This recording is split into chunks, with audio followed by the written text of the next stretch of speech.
Like the intro. Of course I do. All right. Oh man, can PvP be fun in Dungeons and Dragons?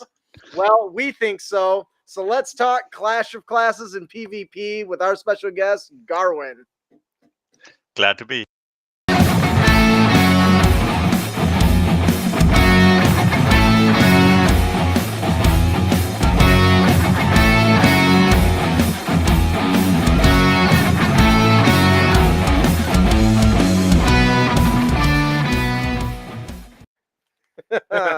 Did that look That's awesome or beautiful. what? Yeah. Crit Academy or Clash of Clans? That was Clash of Classes. So Crit Academy. we are Crit Academy. We were playing.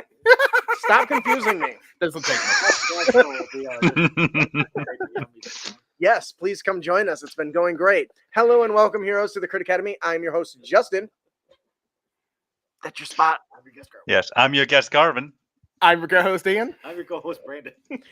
So Having lag. we hope to inspire all of you with creative content that you can bring with you on your next adventure. You literally can go to our blog right now and pick up the tips we're going to be talking about and use them, even if you're going to run a game in the next half hour. Whether it's the monster, whether it's the NPC, whatever it is, we got it all. Check it out. You mean 1 hour, because that's when we'll be done. Oh, yeah, 1 hour after our show is done. Yes, don't go until that.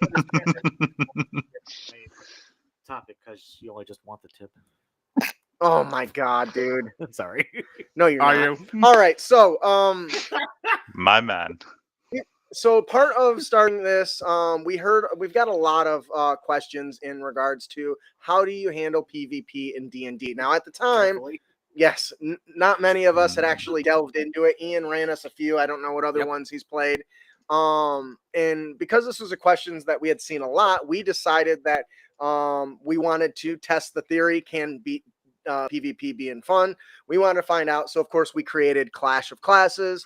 Once again, I want to thank Garwin for joining us. He's not only a Emerald patron, but also one of our Clash of Classes contenders, and has hopefully been having a lot of fun doing it. Oh, definitely.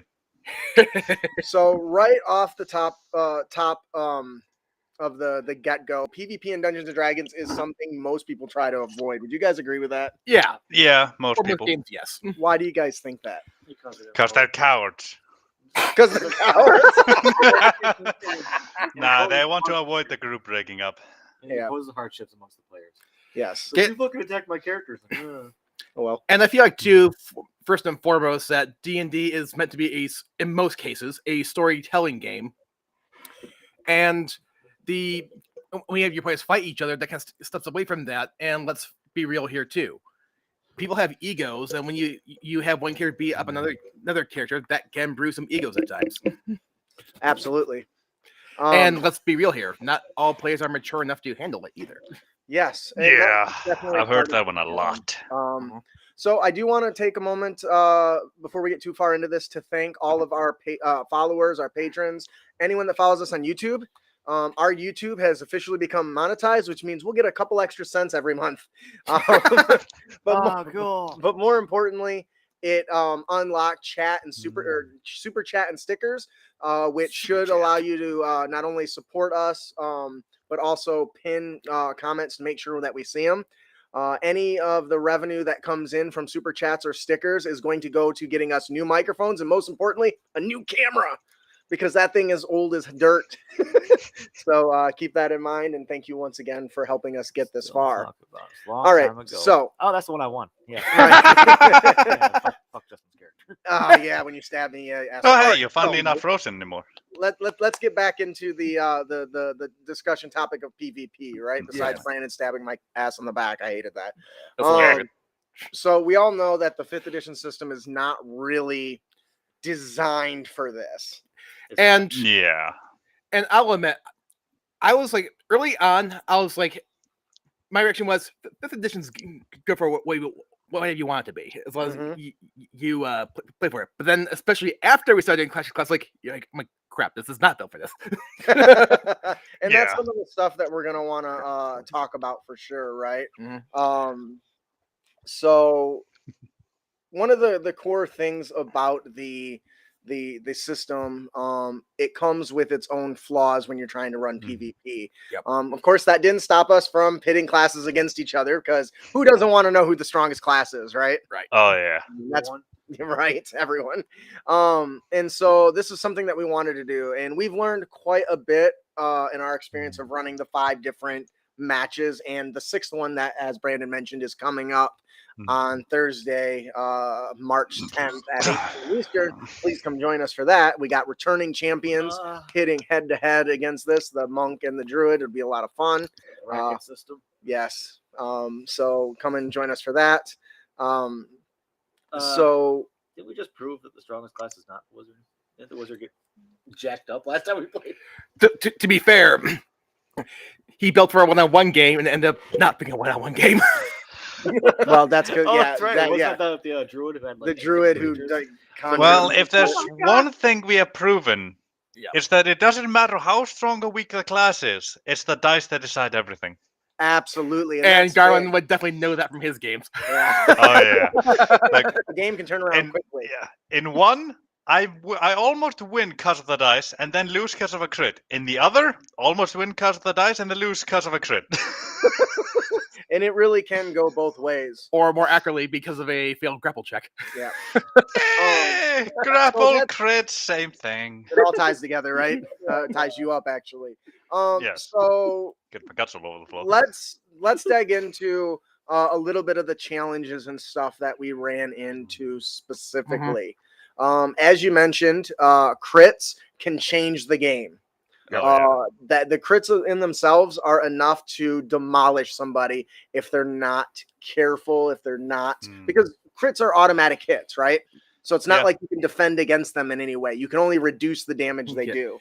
Inversely, we also saw last game about how fights can become utterly boring when neither opponent can hit each other for like 6 rounds in a row. Yes, that's actually a good point. So if you guys didn't notice, one thing that we learned is how important it is to have a dynamic battle. Yeah. The battle has to be dynamic, right?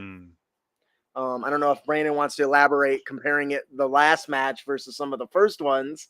But the last one, we took a different approach in the way the environmental effects or hazards work. Drawing it basically was an energy orb that drew the players in, except for the fact that both players could be rolling uber awesome on their saves. Yes, and they were both strength builds, so it really didn't actually affect them that much. I mean, I will say in my defense, I did make the DC really high for the strength save, but they could be rolling like high teens and low 20s for their saves. Ooh, Dulcinia's got a good statement here. Could it be a thing where the miss is actually a deflection? Of course. Definitely. But we already are kind of HP is something that's thin in 5th edition, right? Relatively. So you can't afford to have extra hits, but it's also not super fun if somebody misses. But even then with the whole deflection thing, oh, this guy deflects. Now this guy deflects. This guy deflects. Now this guy deflects. This guy blocks. That guy just whiffed. Right. That's not really fun either.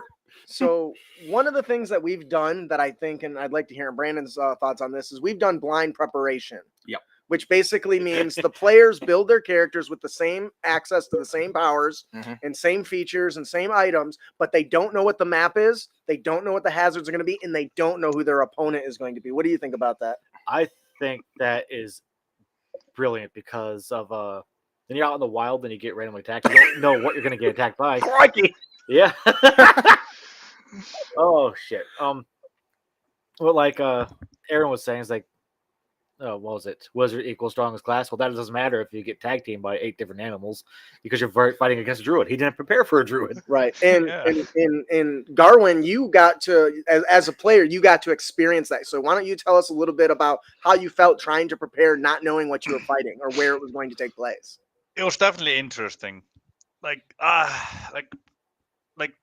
Depending on where the fuck you were gonna be, there were so many different options. Like if I was gonna be on an island, I might have wanted to be a swimming race, but if it wasn't gonna be an island, I might have wanted to be more options. Like if I was gonna be a wizard, how many spells could you have taken to prepare for so many situations that might have gone useless? And that's a good point. And there's something that keeps coming across that I'm sure you're familiar with about people asking us to change stuff. Yeah. What do you think about that? Well, we always make it we try to be as firm as possible, and granted, there has been one or two exceptions for one reason or another, but Usually our mistake. yeah, where we're saying, okay, before we reveal what your opponent is, where you're fighting, you submit your character, and once your character is submitted, we try to double check, are you sure this is what you want? And once you say yes, it's submitted, you're locked in. Yep. You got what you got. And And part of the to reason be honest, for I it- quite like that one. Yeah, and part of the reason that Brandon already touched on is that it's easy to build a character that's specifically designed to shut down another class. Yeah. Oh, And yeah, so- easy. And because of that, Yeah, now that we got the brackets, people can be like, "Oh, I want to change my spells because I know I'm going against this guy next." and this is exactly what has happened recently. We Yeah. have people asking us, "Can I change?" You know, a druid during a long rest can change the prepared spells. This isn't a normal situation. We don't Yeah. want you changing your access. Why are you so quiet? Check one, Alicia. Is your mic facing towards you? Yeah, it's got the newer. I'm in your ear, buzz. She sounds good. She sounds good. Okay, as long as he talks into it. So good in my ears. And I think no matter how you try to build some things, sometimes you're just simply going to be matched up against the opponent you're not well suited against. Like, Yeah. as much as I Yeah. hate saying it, no matter how much you try to mimic your barbarian, if you go up against a wizard with a fly spell who has nothing but range attacks, you're gonna have it boned. And it's funny you Like- say that. So I want to touch on that. That's something that I constantly heard over and over and over is that a Aarakocra, a winged tiefling, or a flying wizard will win every time. But I No. think it depends on a lot of different things. For instance, we play in a game where we set the map, right? So Mhm. we've been actively trying to make sure there's places to hide, Yeah. places to take cover. A wizard in the middle of the air isn't really gonna do it any good if it can't target and or see you if you're hiding somewhere. Not to And- mention, he's an open target from anywhere on the map. Pop out, shoot, Yeah. pop back in. And I will concede on some level to a point when I think all it's when we do pick the maps, or at least when I try to make some of my choices, I try to a degree tailor the maps to a point where no one player or class will have an advantage over for each other. Now, and the two reasons for that is, well, so the players have fun, Absolutely. but more importantly, because let's be real here, we're a podcast, so the audience has fun. Yep, it needs to go both ways. And so that lays into the details of the maps, right? Mhm. So we've had some pretty fun and engaging maps from the island. When you first showed me the island, I was like, is that really going to be exciting? But it's got trees, it's got debris, it's got all these things to hide, and it's got octopi in the surrounding area. So as soon as Darwin's character got too close to the water, those tentacles lashed out and bound him. Yeah. Now, we Oh, still, yeah. now I'm not going to spoil anything yet. You, And- you better not. Right. And and we still haven't locked on a few features, but the current map that we have coming up on Thursday, that when I initially pitched it, you were like, that sounds kind of lame though. I'm like, but what if we do this? Yep. Go on. What's kind of your response? Yeah, because so that's part of our deal is coming up with interesting, battles and stuff. So Aaron says a ranger wins hands down. Actually, now thinking about it, when the mage is out in the open, but then again, magic missile built for wizards. Magic missile, does that still require line of sight? Yes. So as long I as they're believe hiding, so.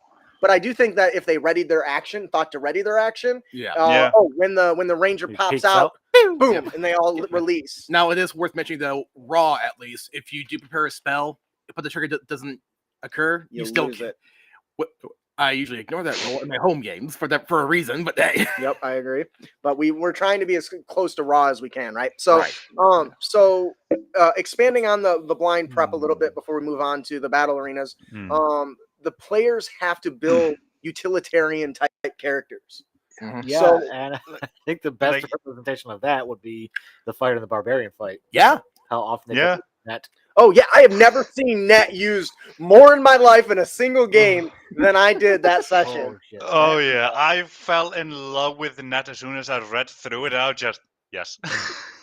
That and the island with the caltraps and ball bearings. Yep. The rogue was Yeah. like, okay, I'm just gonna make sure that he can't get near me. And Yeah. all those little things that we don't really think of start to become big. Like I would have never thought a net would have been useful in front of a barbarian until the barbarian just rolls really poorly and can't get out of the damn net. Like Yeah. that just blows my mind. And regardless of whether it gets out or not, he still uses an action. Yep, and And it delays. And as we saw, that may burn through a rage and end it. Yeah. Yeah. Because they have to take That damage. was my main plan with the net. Or attack. The net wasn't there Or to be hold attack him. or It was attack. there to get through the rage. Yeah. Yep. And it worked magnificently. So, But then came a crit. so Yeah. and that's once again that's part of the risk, but I think that's what makes it so exciting is you know that the match can turn any way at any moment. It is beautiful. Like A I good will admit, example I is- did corner myself between a between a monster and a barbarian, so that was kind of on me. Ooh, we got a good question here. So, Dulcinea says, this is cool and all, but how would you handle spontaneous PvP? I had a player whose character literally pulled a knife and stabbed another because of an in-game disagreement. And she admits she also did not handle it well. That, you know what? I would like to hear a little bit more about why you think you didn't handle it well, but we'll give you our thoughts. Crit happens.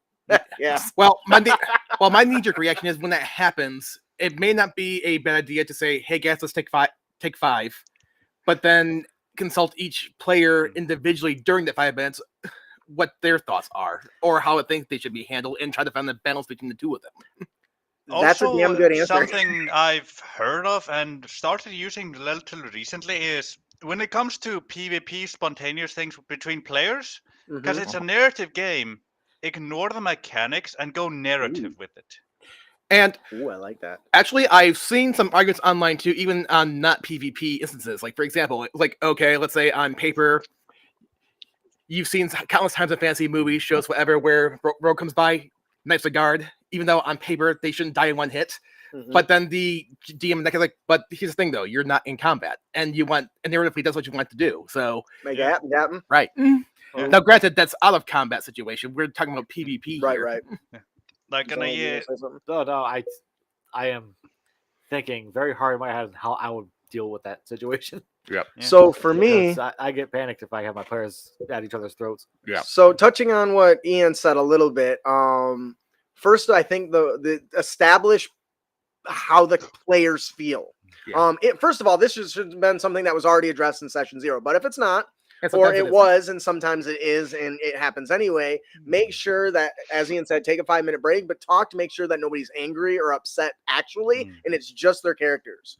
Because blatant anger will totally just destroy the entire situation. And she That's does. what he's saying. So what did Dulcinea do there, Brandon or Ian? Somebody. She went directly into initiative, and as a result, all the players went into panic mode, where 3 of them were trying to pull them apart, and the other 2 nearly killed each other. And she talked with the players afterwards, and they were okay out of game, but they've been nervous about it since then. Okay, so I agree that definitely roll initiative and then take a break would have been a better option. Once again, if they're all within okay with it, that's fine. But I think that's something that maybe should be handled more narratively. Or maybe you set up a dueling, the classic slap them across the face, challenge accepted type of moment, where it's a little scuffle that's more controlled, I guess. Yep. This makes me think it's another one of those cliche, oh, this is what my character would do kind of moments. Yeah, You can only do that so much before the players don't get to the table anymore. yeah. that's also true. And I do believe is what my character would do is valid, but to a point. Yeah. You mind if I speak a little bit as someone who's been on all 3 sides of this PvP thing? I course. will allow it. Yes, I do.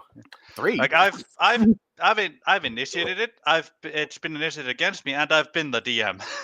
It's Fair enough. but yeah, like what I like to do mostly is go narrative with it, ignore mechanics and whatnot. Because what I've noticed as a player and as a DM is that once you go mechanics and bring classes and stuff like that into it, everyone at the table gets terrified that a character is actually going to die, including the one who initiated it, when his intention was just to spice up a bit of RP. Yeah. And I think that a good way to do that is to automatically assume any PvP blows are non-deadly too. Yeah. So he knocks you out and you wake up the next morning. Hey, listen, I told you don't take my shit. Yeah. It's just true. I remember a long time ago, a lot of you already know the story. That was a Goliath barbarian. We were going down some stairs.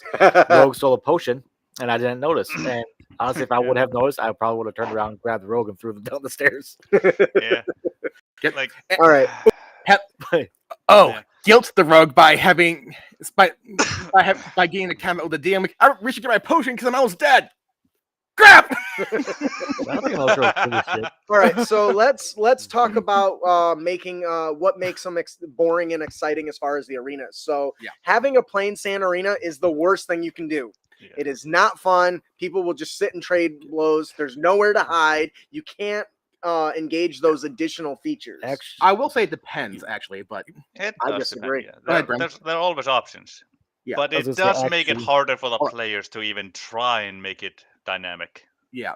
Now, there was one time where I did use the open arena during PvP play, but I will admit up front, though, it's because I had 4 players, 4 NPCs in play, and everything was a monster from the monster manual that they were running. And the twist was, and I did not let the players know about this ahead of time, when the first player died, he's like, oh, I guess I'm out. I'm like, yes, your CR1 monster is dead. Which one of these CR3 creatures do you want to play as now? That's beautiful. I love that.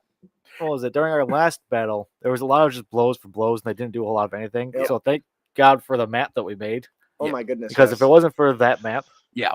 it would have been really boring. boring. Yeah, So Yeah. that he kept comes blowing into through. People, one of them threw the other one off the ledge, and he teleported above, fell 30 feet, hit the ground. And that surprised everybody. yeah. Like, Well, when I've you heard come that. on down to it, D&D is just dice with math. It So without narrative or without flavor, it's just numbers on a screen. Yeah. We don't use the M word here. Math. Shh. Sorry. So let's Fine. talk I'll about use some of the meth. things that we did that really did well. First of all, Ian designed this stupid little killer cloud that just chased the nearest Yep. person. Oh my God, that was a good awesome. idea. And Yeah. I remember beforehand, everybody's like, that's dumb. They actually watch it. That's actually a pretty good idea. It keeps them moving. It forced them to constantly be aware. I mean, it was in Garwin's game, so he could probably touch on this a little bit. But part of that is it's always after somebody. It's always, so it forces the battle to move around the map. Yep. And Yeah.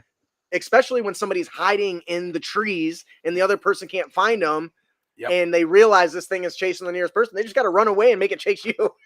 Yeah. And as soon as I saw it, the first thing I thought was, okay, how do they decide who it goes after, and how can I use it against him? And I don't know if you guys figured it out, but I basically had it move 15 feet towards the nearest character. Yep. Yeah. And it was when I noticed it went after him a second time, that's when I figured out it went after the nearest guy. I intentionally made sure I was further away from it than he was. Yeah. and that's that. And so that's one example of spicing up battle. Mhm. One of the ones that I really, really liked was the one with the ogres on chains. Yep. Oh, I love that So one. Ian designed the have monsters on chains, and every round the chains got longer, and so they could get closer and closer and closer to the players, which was really great because one of the players finally kind of got on and roped around and scurried around the other character and allowed that person to have their back to one of these things, and when it got close enough, it ended up just demolishing them. Yep. There were so many options with that. It was fun. Yep. And the ogre, for the record, did do the ending blow for the game. Yep. And Oh, yeah. that's a really good example where position matters. You have to be paying attention. Mhm. Take a blow from an opportunity attack or get demolished by this giant thing carrying an axe the size of a car. And it is a balancing act, too, though. Mhm. Try to has on the map because, first and foremost, the fight is meant to be between the two players. Right, So, right. Yeah. so we're trying to create hazards that can influence the game, make them more dynamic, but not make it to the point where the hazards themselves necessarily override the fight itself, For or instance- takes it away from the players. For instance, most hazards can be avoided. Yeah. Most of them are choosing not to, or they can be exploited.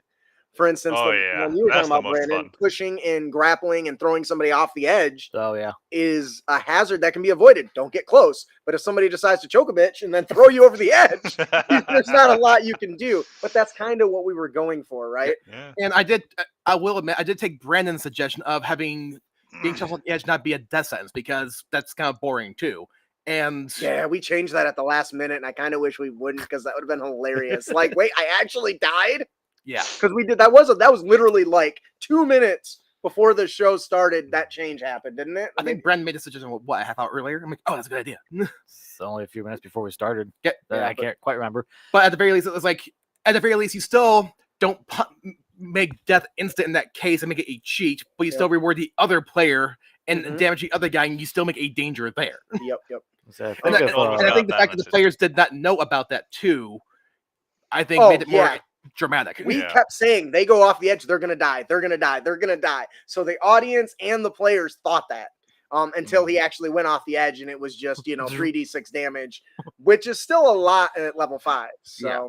And if the game had gone long enough, it would have been death.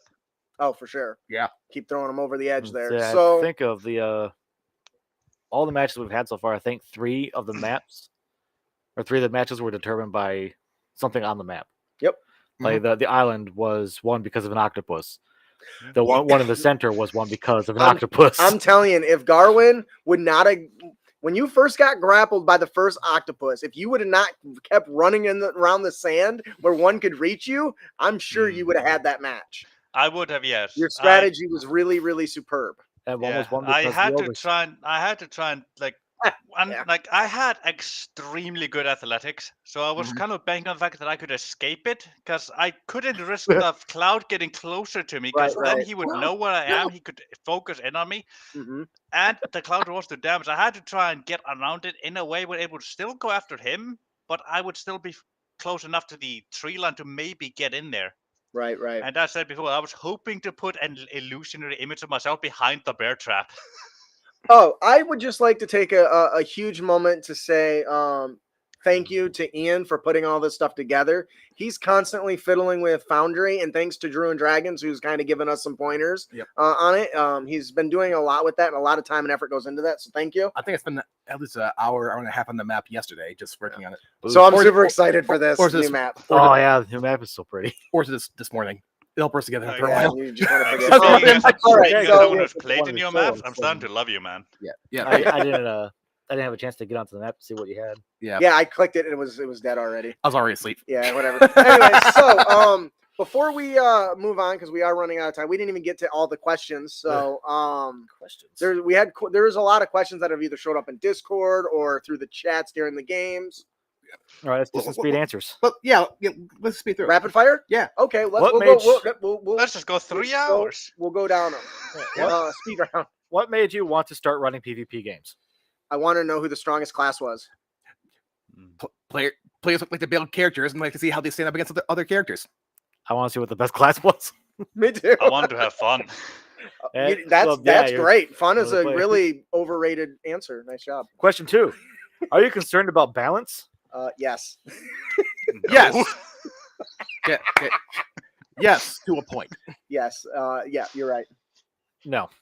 With our ruling of you can't change spells and stuff, I think it's balanced enough. Hmm. I can see a statement made for that. All right. Why do you change the types of maps you have? Keep things interesting. Variety. And learn what works and what doesn't. No one wants to see the same shit over and over again. Yeah. Have you ever Keep- watched a wrestling match? Keep players from will manage- literally building to the map. Yeah. They. What's that? Keep players from building their characters to fit with the map specifically.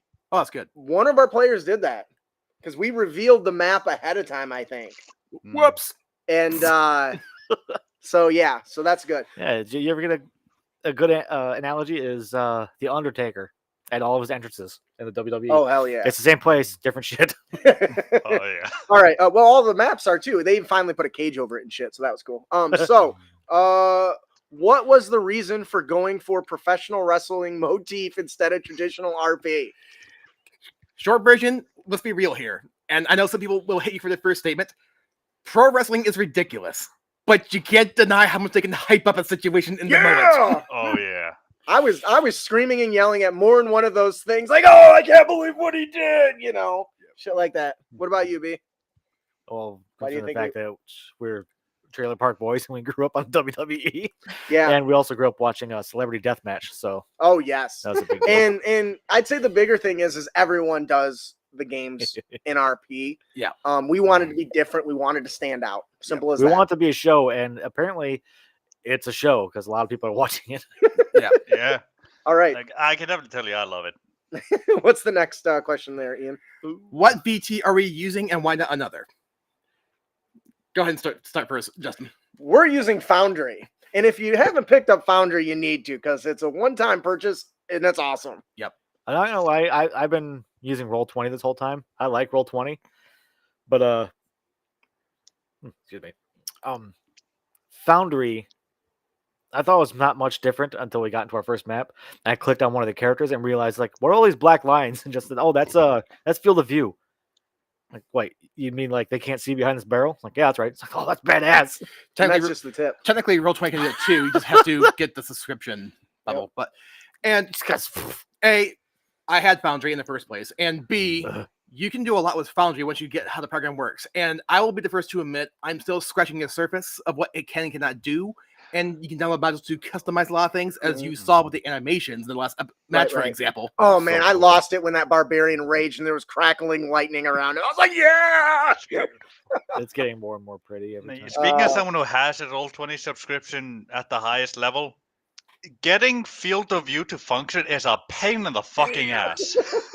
And I think with Foundry, it works very well. You have to put the time into it, mind you, Yeah. but once you get it in place, it works. And it does so it can automate so much stuff, and I can't wait till we get to more Oh, in the yeah. automation to speed up the rounds. All right. Yeah. Brandon, you want to take the next one?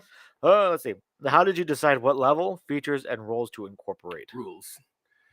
It says rules. Short version, we're trying to stick with Raw in the first place. Mm-hmm. And believe me, I think all of us like do house rule stuff into the game, but we at least want to be consistent.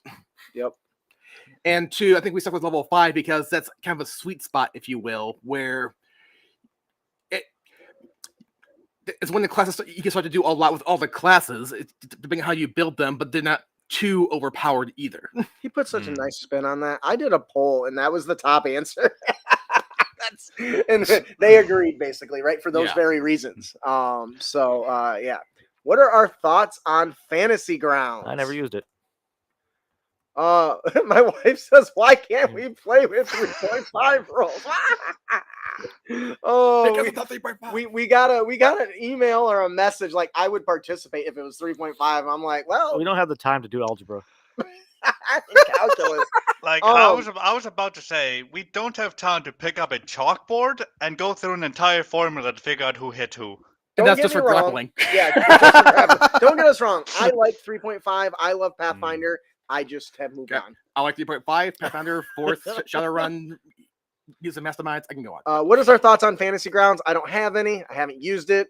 I couldn't give any opinion on it. I do think it looks pretty. I've heard good things. Yeah, I think it's really great for integrated adventures. And I think you have to pay a subscription for that one as well, too, though. So there is a new one coming out that looks beautiful. And it is worth mentioning. I haven't actually heard about that one. Sorry.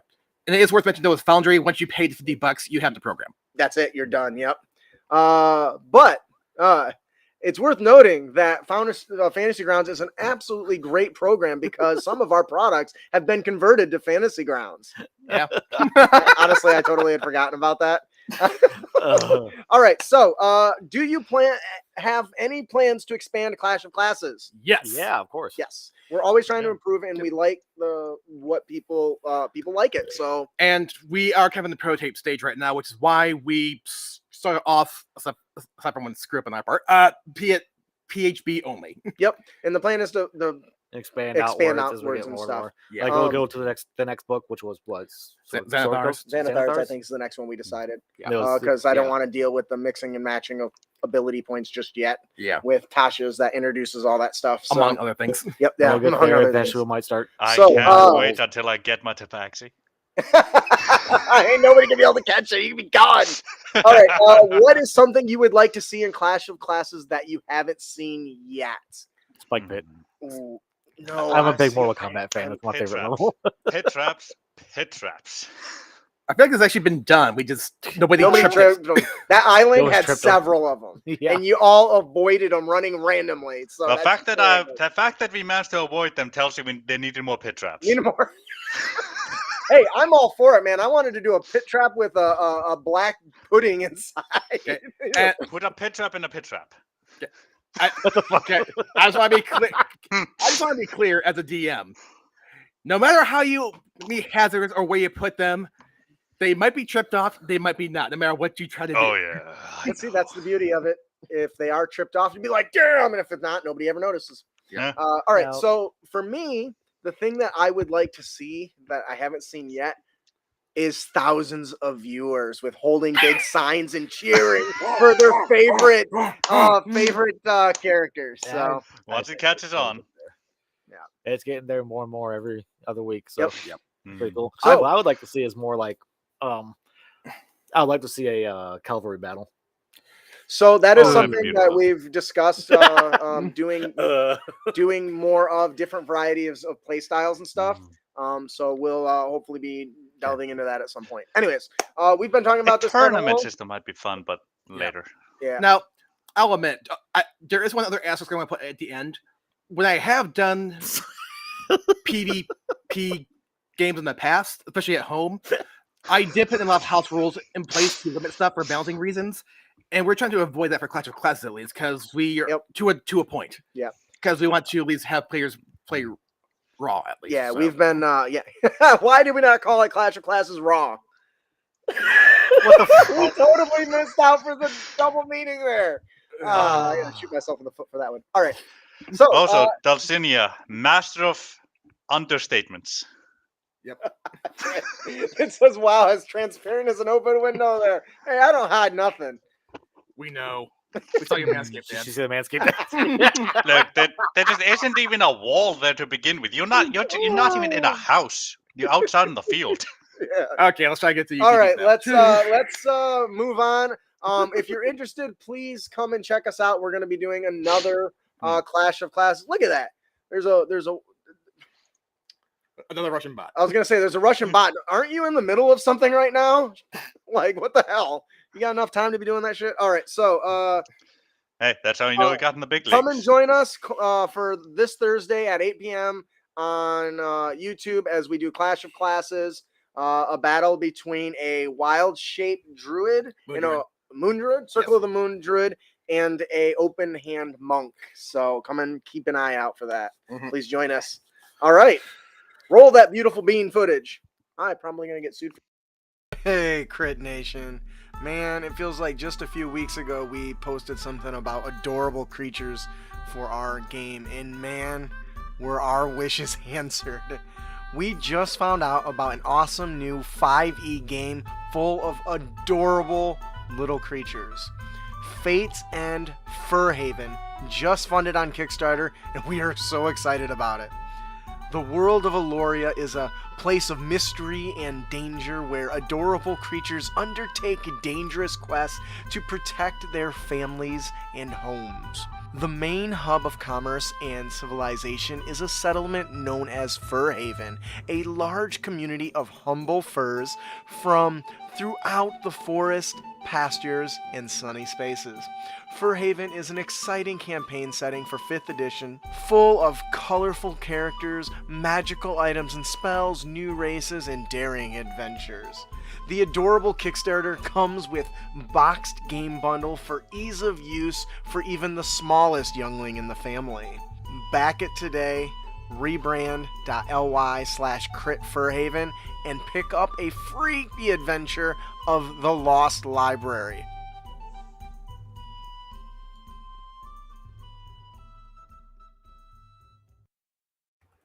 They are so adorable. Oh my goodness. Like, what? I thought it was so cute. What? You didn't think they I were can't adorable? tell you how highly I squealed for a second there. See, I'm not the only one. It's just so for those of you guys who don't know, I teach this stuff. I run D&D for kids at church, and I had to do a lot of twinking and stuff. This is going to do all the work for me, and it's so cute. Anyway, so Yes. let us move on to our unearthed tips and tricks. Our character concept. Garwin, do you want to start us off? Yeah, sure. You have Baron Brassic, the male dwarf. This western man is abnormally tall for a dwarf. He has a large grey mantle and cape that has been intricately interwoven into his pastel robe. His whole body is exceptionally muscular. He wears a colorful flower in his red hair. His eyes are green, and he's always smoking a pipe. I was thinking, God, who was that? That was Elvis, King of the Doors. He's 5'4". That's why he's King of the Doors. Leaders are just taller than everyone else. Personality-wise, he is a bodyguard and first and foremost, he believes firmly that knowledge should be universal. He is used to getting what he wants, in part because of he's a meticulous planner. His history: he grew up in a lower middle class home, but living comfortably wasn't enough. Before the accident, he was one of the most outspoken anti-elven activists. no! Oh shit! One of those guys. Yes, my man. Is it bad that I'm an elf lover and a dwarf hater? Yes, get the hell out. Hey, There's the I'm an door. orc Keep my player.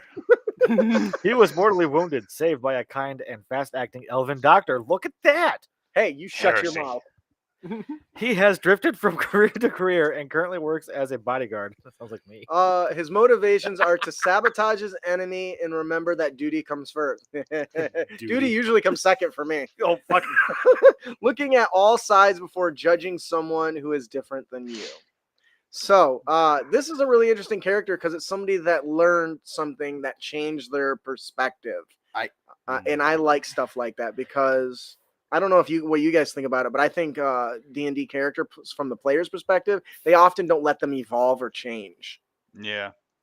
I will admit though, I do like the fact that he hasn't completely and totally done a complete 180 because of this one singular encounter. Because it's Right. that's not how people work. No, Right. This made me Like, think that It's bothering him. He's thinking about it. He's wondering how, why, what's the angle here, and it's slowly changing him. For a couple more encounters like this over the course of his life, and maybe. that did make me think of something about our Emerald game. Mm-hmm. And for those of you, we do have a monthly campaign we're running for the Emerald Patron tier. If you want to get in on that, I'm a player. Garwin's a player. We also have our audio Wizard Ellie. editor. That's the word. Audio Editor, Ellie. wizard. Audio wizard Ellie. She's also a player. Thank you for your hard work. By This is the our way. DM. And it's so much fun. And I keep thinking because Garwin is a half orc, right? Yep. Yeah. And he's barbarian. Yep. Yeah. And I was he's raised by an beautiful, orc and he doesn't clan. like elves. And this is like saying like by near the end of the campaigns, we're like, elves aren't that bad. If he does that, I'm gonna shit myself in my seat. No, all right, not after fighting the Ladrin. we should probably move on. Yep. All right. So that'll do it for our character concept. Baron Brezik. Baron. Ellie is definitely Ian, helping that along. would you like to tell us about our get us started with our monster today? Our monster today is the Shar. The Fucking origin. The origin is the half-red dragon veteran. Now, first off, we're removing a few features: the long sword, searing bite; the short sword, heavy crossbow; and the fright breath. The Searing Bite is a melee weapon attack with a +5 to hit, a reach of 5 feet, and it only targets a singular being, so it's to fuck them in particular. So searing bite's replacing the long sword. Got it. Yes. I think I put Yes. that the parentheses in there And if I have to take as it a out. reminder of what I was putting. Yeah. Anyways, It's continue. beautiful stuff. It does 1d6 plus 3 piercing damage with the addition of 1d4 fire damage, so it's extra spicy. The tail, that's a melee weapon attack with a +10 to hit. You can tell he's really practiced with that one. The reach of 10 feet, a singular target to fuck another one in particular. 1d6 plus 3 bludgeoning damage, and the target must succeed on a DC 15 strength saving throw or be knocked prone. Because fuck them. Because wait, there's more. That's supposed to be a +5. And its tail has muscles on its muscles. God. Sorry, go ahead. We've got another feature here called Flamethrower. The Char exhales fire in a 40-foot line that is 5 feet wide. Each creature in that line must make a DC 15 dexterity saving throw, take 35, that's 10d6, fire damage on a failed save, or half as much on damage on a successful one. God, if the target is a creature or a flammable object, it ignites. Until a creature takes an action to douse the fire, the target takes 3 or 1d6 fire damage to the start of each of its turns. Boom! Charmander, Char. So I truly believe every monster in the game should have some sort of feature. Look at that picture of it. Isn't that artwork Ooh, beautiful? that's our nice. Char. Who's Charmander's We're also ancestors? they're gonna get sued by Nintendo. We're also gonna give it deep Char, breath, char. which is a reaction. So when a creature hits the char with a ranged weapon or spell attack, it can use its reaction to recharge its flamethrower. All right, for those of you that are looking on the screen right now, And that are squinting. well, okay. Hopefully it's a little bigger for them. You can see that this is an example of the fully fleshed out stat blocks that we create for our Patreons beyond what you get on the show. As you can see, not only is it a beautiful stat block, it's got lore, it's got backstory, but more importantly, there's some little details of how to harvest, some benefits you can harvest from this bad boy if you tend to fight one. So it's really cool. Let's take a moment to appreciate this character. Still does have the multi-attack and everything that comes with the veteran. It's just very much hot-headed and fire focused. What does everyone think? Burn, Well, baby, with burn. its plus 10 to hit, It's I do not plus believe it. 10! I do believe it's the equivalent of being a teenager and the tails at his right hand. God. Brandon, something less childish. I missed what he said. Let's say, Something about your child's right hand with the plus 10 to hit. I don't know. Anyways, I'm a big fan of the fact that I made. I took basically the lightning breath and combined it with fire, so you get like a line of fire, Oh, yeah. which is really nice. Gives you a plasma image. Now, I want to say, you notice that this doesn't have a recharge. That's on purpose. Yeah. Because I'm sorry, that's not on purpose. I'm an idiot. Yeah, I was about It to say originally was. it's So it's just got gonna a be able to spam recharge on that. a 5 or 6. Yeah, it recharges on a 5 or 6, and that's why. Because originally I didn't have that. And it was on purpose because I was just trying. Let's just let him breathe fire the whole time. Then I went with the reaction. So when somebody hits him with a ranged weapon or a spell attack, he can then try to basically force out fire to shoot him back at him. I think. Anyway, so all right. Anyways, it's pretty straightforward. If you like this, and you like the layout, please consider becoming a patron. You get access to this and all the previous ones we made. That's a lot. Yeah, there's a lot. There's a lot. I'm thinking about publishing them into a book, compiling them into a book at some point. We'll see. Another one? Another one. Yeah. All right. We have a pretty good habit of doing I that. already did all the writing is already done. Oh, we did UTT's Oh yeah, I guess that's volume true. 1. Yep. We never did volume 2 yet. We did do volume 2. We stopped at 2 though. Okay, 3. We turned it into a magazine. All right, so let's move on to our encounter after our char wrecked some stuff. Oh, by the way, we're also tying our maps, our adventures, and our monsters together for our patrons. We're working on that, so hopefully that goes well. All right, encounter is passing knowledge. The characters hear rumors of a powerful champion accepting any challengers in a one-on-one match. The reward for defeating the warrior is a secret technique. The champion is to be taught by the champion is to teach the first combatant to beat them. God, I am just tongue tied today. The truth is, though, the champion is dying. Don't look at me like that. They have no heirs to pass on their techniques, so they have set out to find somebody worthy. There is more than just solid technique the challenger must possess. A short series of questions determines whether they are worthy, and then the battle is to determine whether they have the skill necessary to advance. Should the champion determine the challenger follows the champion's ideals, they will test their mettle of their character and their blade. The champion is a full player class of the DM's choosing. This is a great opportunity to include story-driven multiclassing, access to a particular feat, or even a magical item. The options are endless, but the battle will be one to remember. What do you guys think? I like it. Wow. It's an interesting idea, yeah. I've seen this show up numerous times, but there's a reason why I keep seeing it again. Because it's awesome. Yeah. I gotta say, this isn't a unique idea. It's happened a lot. This actually came from in Sword Art Online. There's like the examples thinking of. Yeah, Mother Rosario, I think, and where doing the same thing. What do you think, Brandon? I'm dying. I need to give you what I know. No, please come back. I'm actually surprised you mentioned Genkai and Yu Yu Hakusho. Genkai's another example. God, I love Genkai. She's so awesome. Shut up, dimwit!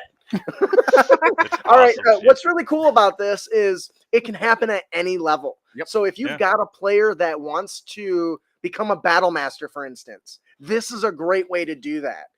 If you want them to multi-class, this is a great way.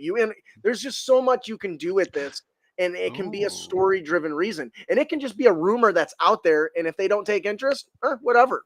But it's something that can be used as a tool for those things that all the other those DMs always tell the player, wow, you should have a story reason for that. I was like, well, then why don't you come up with a story for them? Here you go. We've done the work for you. Although I'll admit, my reply is usually, no, I don't. That's the right answer, by the way. You don't need a story reason for multi-classing. Yeah, you know why? Really don't. Because nobody in the fantasy world refers to themselves, I am a 3rd level wizard and 2 levels into monk. No, I'm this person and I'm good at these things. So you're a ranger and you can use sorcery spells? Yeah, I got bored. Okay. Like, what in D&D is it that says that when you level as a fighter, that you yourself as a character are actually a fighter? What's to say that the hexblade thing you get on top isn't just part of your character's actual power progression, and absolutely, and not just another class coming into the thing? And kind of the same vein too. I hate it when like GM's house rule, like let's say like a player as they leveled up gained a new racial ability, and the DM's like, oh, you just got that, so you can't use it very well yet. Oh, I hate that shit. If you suck at homebrewing, admit it to yourself and stop doing it. Like the examples I've seen, for example, are like the players that the races that get wings when they get high enough level. Like, oh, you just screw those. You don't know how to use it. Like, no, I'm like, no, screw you. I just got these, and here's what the game rules I can do with it, so I can do that. Yep. Yeah. I agree. Like, I'm also not to mention the whole concept for why you gained this stuff is that you trained to get it. Yeah. Why would you not know how to use what you trained to get? Right. You put 30 hours into a video game, you finally get that airship, and some guy's like, you can't fly it yet because you don't have a license. Hey, you know what? The fuck? Final Fantasy VII did that shit to me. They gave me a plane that was a boat because it didn't fly. What shit is that? I couldn't fix it. It was a boat. I was like, this is stupid. Literally, you got the best mechanic in the world that's trying to send a rocket into space. You tell me he can't fix a damaged plane? Anyways, I'm a little begrudging. I will admit, I do love the concept of a boat that looks like a plane. I hate you. Yeah. Now that Mike Gilligan's out, how the professor can make anything out of bamboo and coconuts, but can't fix the hole in the ship. Although I remember they joked one time when they're asking the characters questions, and the reply was, well, if you were stuck on I was married in Ginger, would you want to leave? Fair enough.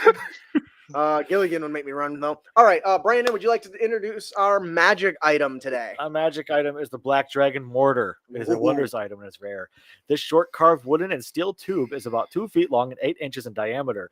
It is made from the saliva and scales of a black dragon mixed with arcane magic. One end is shaped to look like a roaring dragon's head. The dragon's head end that's pointed toward a target is open. I'd hope so. And an orb of slick black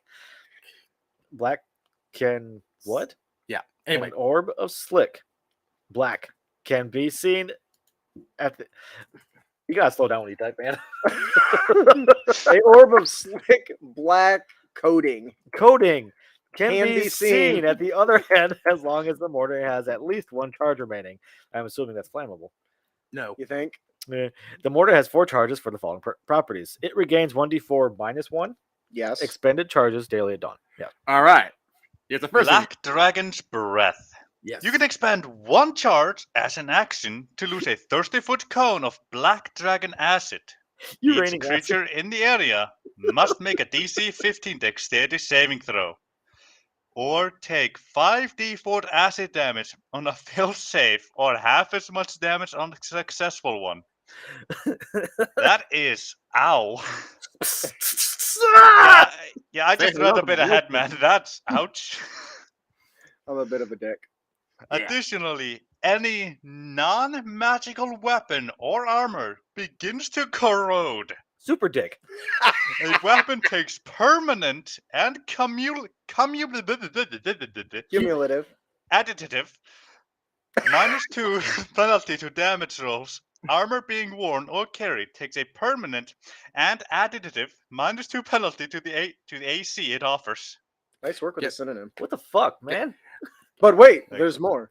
As a bombardment, you can expend 3 charges as an action to launch an area barrage of acidic projectiles on a point you can see within 90 feet. Each creature in the area must make a DC 15 dexterity saving throw. A creature takes 5d8 acid damage on a failed save, or half as much on a successful one.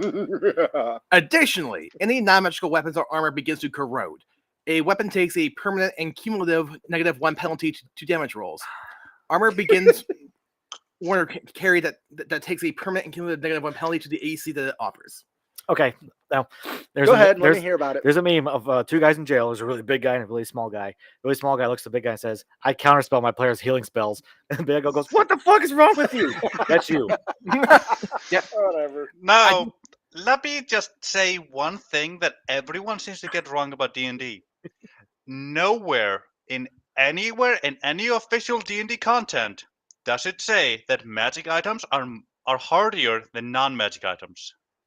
What do you mean? But the DMG actually does say that. What do you mean hardier? I mean that if Cover. something damages non-magical items, it should also damage magical items. Unless otherwise specified. I think Unless otherwise items specified, yes. can't be destroyed by mundane means, can they? Artifacts can't. Yeah, we can argue this all day, Oh. but anyway. Anyway, I will point out though that the one game where I seen players turn on the players turn on the DM the quickest was was when now this was He's a little guy. this was a different game, mind you, than D&D.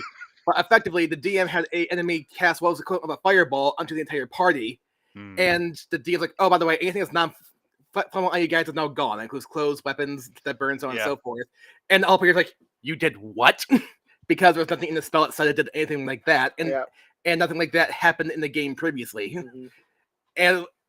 And I don't think I've ever seen like a DM backpedal something so hardcore. Oh, you happen to find the equivalent of everything in the area around you. there is part of game design. There's a reason why things you're carrying and wearing don't catch fire. Because otherwise, your wizard book, it's gone.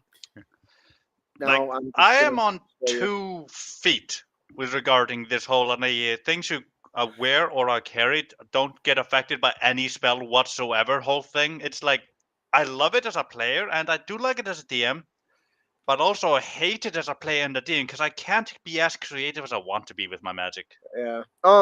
It's worth noting that this power is based on the rust monster. Yeah. Entirely. So yes, it's damaging. Yes, it's horrible.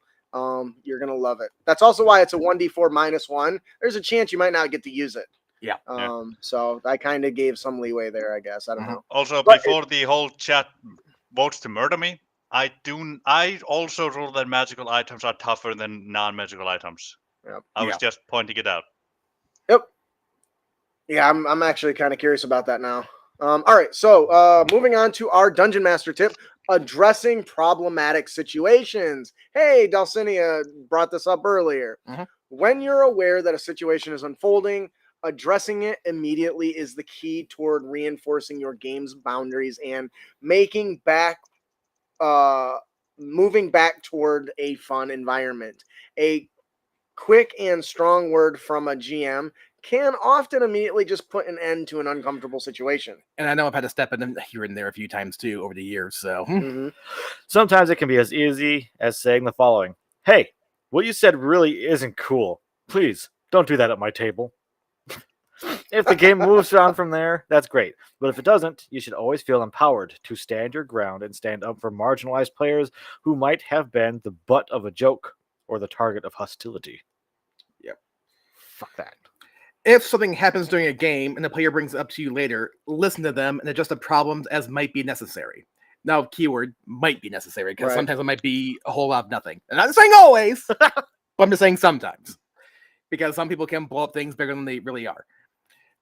Reiterate to your players that you are committed to making the game fun for everyone and that you value his or her presence at the table. Most importantly, believe the player when they tell you they've been made to feel unwelcome or uncomfortable. If another player has caused a problem, assist it with that player. It's important for you to address a person who has done harm to another and not to punish the individual who's told you they've been harmed. Kobold's Guide to Game Mastering. Yes, Kobold's Guide to Game Mastering. If you have not picked it up, you need to. There's lots of great shit on there. So What I'm gonna say here is we recently had a guest blog on consent, and all y'all crazy a-holes that just suck, stop gatekeeping. Stay in your mom's basement. Nobody wants you around. You suck. Everyone should care about others, and if you don't, be gone with you. Is that a little too direct? Don't suck. Be a human being. Yeah. Is that too much to Also, ask? on a speaking as a bi person, there's something I'd actually like to point out that some people tend to get a bit weird with is that when someone makes a joke, make sure that the person that the joke is made in the expense of is whether they're okay with it or not. Because Right. quite often I've had someone make a joke and someone explodes at it while I'm sitting in the back muting my mic because I'm laughing. Yep. And then the whole table is ruined, and I'm trying to come back and like the situation, and we spent like an hour trying to solve everything, and I'm just there was Right. no issue here. And yeah, because I've definitely kind of like what you said. I've lost how many times I've already seen like someone would make, let's say, a joke about, let's say, whatever. A person B jumps in like, that is offensive to this community. You should not say that. Only for a person to go, actually, I thought it was hilarious. Yeah, like it goes both ways. It's like be Yeah, Better to careful read the table, not to right? go Yeah. overboard in any direction. Just being a decent human being is usually how you do that. I mean, we can all Yeah. take a joke most times, but it shouldn't be so much that it's at the expense of others. Like, Yeah, like one You've time I got can the remember. power. Well, one example I remember where I had to jump in one time when I ran a game, and I mentioned it on the show before, was I think we can all agree that all players in DMs have different play styles. But some players No, can I don't take agree it, with that. Everyone's the same. and some people can take it way too far. everyone's a robot. And some people can take that's not how I have fun way too far. Where a player's like, okay, I just took this much damage, I'm at this much HP, and only for the another player to jump on like, you are metagaming. Do not say your HP at your table. Your character does not know what your HP is. And I, as a DM, something like, hold up. When I'm running a game, such activity at my table is perfectly okay. Yep. In accordance with page 4 of the Yep. DMG, Yep. you are not allowed to do that. And that person scowled at me and said, well, I'm not healing anybody who tells me what their HP is. Well, then, okay. Whatever. Get the fuck out. All right. So that'll do it for our Dungeon Master tip. Our player tip of the podcast is Don't be a Be a dick. Yeah. And you can avoid dickitude by learning to roleplay a goblin. Goblins wear whatever is available, usually incorporating small trinkets, trophies, and interesting things they've stolen in their travels. These objects usually seem weird or pointless to some, but a goblin's clothes are often patchwork of different materials stitched together over the courses of the years, usually from their victims. Its equipment is usually rusty and ramshackle, but serviceable. Following their codes of conduct or showing loyalty to a leader, goblins quickly get hordes and move on. They are motivated by novelties, be they stolen treasures or new sights and sounds, or even bodily sensations, unique or bizarre. Goblins live for sensation, going out of their way to explore, open, prod taste, or rub up against new things, often to the disgust of new goblin companions. Oh no. Oh, come on. Don't pretend like you're not going to. Is curiously selective. A goblin would pass over one great treasure to grab a whole bunch of baubles. Their curiosity is what drives them to pilfer and plunder. They carry out raids and burglaries so they can acquire new things to take back to the Warren. The Warren. Home. Oh, yes, it's their home. However, goblins don't covet in the conventional sense. They simply take what interests them at the moment. They discard it and move on to the next. Their warrens are clutched messes, overflowing with everything from golden treasures to shiny rocks. They're like OCD, ADHD goblinoids. Yes. Smooth skin is nice, yes. Murder kill, yes. Give it a dice roll. All right, let's see it. Let's get it. Many goblins are consummate schemers, concocting plans of startling complexity that they hope will generate excitement or riches. Goblin riches, that is. Oh, if you know goblins are book smart, You mean the toilet paper dispensaries? Their genius minds can outpace those of other folk. So Alicia just said, Uh-huh. so we just talked about consent, and now your goblins are rubbing on people. Hey, I mean, it doesn't count if the people are fictional. I must say, Silver Wolf here says, or be Matt Mercer who roleplayed a goblin with a high pitched voice. I will never do anything Matt Mercer does because I dare not touch the sun. I love that. All right. Overall, what do you guys think about this? Pretty straightforward. Yeah, of course. Oh, yeah. I love goblins. I think they're adorable and they're fun to play. Oh yeah, they're fantastic creatures.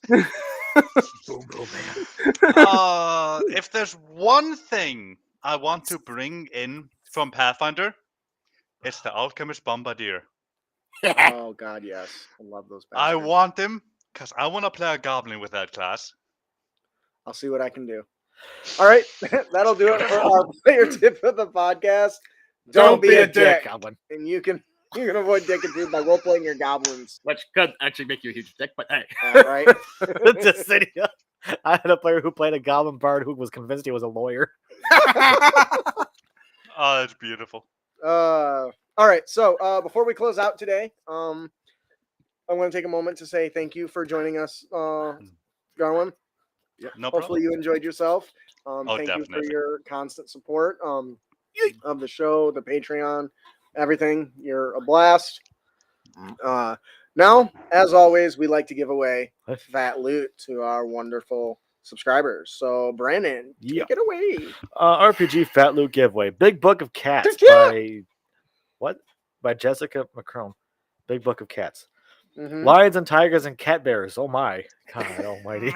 That's fair. Practical cats, dramatical cats, pragmatical cats, Pragmatical. pragmatical, fanatical cats, allegorical cats, jorkle, gif, metaphorical cats, statistical cats, and mystical cats. From the tiny sand cat to the massive cat.